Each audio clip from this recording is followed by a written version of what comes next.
During World War II, Soviet troops fought heroic battles not only in the air, on the sea, on land, but also underground. Few people are familiar with the feat of our troops in Adzhimushkay quarries, located near the city of Kerch. In May 1942, the German army, having successfully carried out the operation Hunt for Bastards, took control of the Crimean Peninsula. Only Sevastopol was not conquered. The only obstacle to the Kerch Strait was the village of Adzhimushkay, where the quarries were located and where the extraction of shell rock had taken place before the war. The area underground was divided into two sections, large and small stone quarries, which are not connected with each other by passages and were located 300 meters from each other. Nearby were also located isolated mines. During World War II, part of the catacombs was used as a warehouse for ammunition and food, and part as a bomb shelter during attacks. After the capture of the Crimean Peninsula, the remnants of the troops under the command of Colonel P.M. Yaginov were forced to take up the defense. About 10,000 people went down to the big Adzhimushkay quarry. Another 3,000 people took refuge in the small quarry. Several thousand civilians, old men, women and children, taking shelter from the bombardment, also went down into the mazes of mines. Long 5 months lasted defense in the village Adzhimushkay. Since May 18 to October 30, our troops held the defense,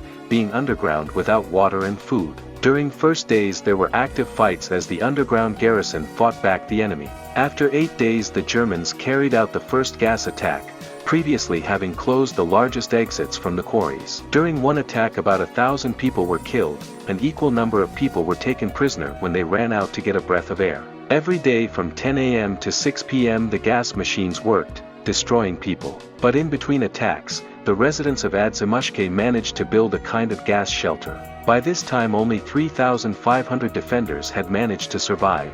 A month and a half later the Germans stopped pumping gas into the quarries, realizing that the people had learned to defend themselves. Food and water supplies were limited underground, and wells were only located on the surface, a few meters from the entrance. The ordeal of thirst began. To get a sip of water, fighters collected drops of moisture from the walls and ceiling. There was a catastrophic shortage of water. Every attempt to reach the wells from the outside was accompanied by bomb explosions and machine gun bursts. As the fighters recalled, to get a bucket of water, you had to lose a bucket of blood. It was decided to dig a hole, but it took them 1.5 months to get to the water. The food supplies that had been stored in military warehouses also ran out very quickly. The underground garrison managed to conserve their strength thanks to the extracted drops of water and the abundance of sugar. But due to the high consumption of sweets, the defenders of the quarries began to develop diabetes mellitus. The trials of gas and thirst do not force the defenders to surrender. Then German troops began digging pits under mines of shallow depth and put bombs in them.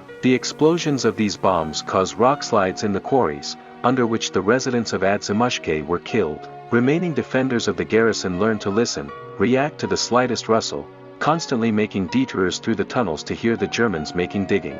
This helps avoid heavy casualties when bombs explode. Despite regular heavy losses, the garrison continues to hold the defense, preventing the enemy from penetrating the underground. At night small groups of soldiers go to the surface to get weapons and food.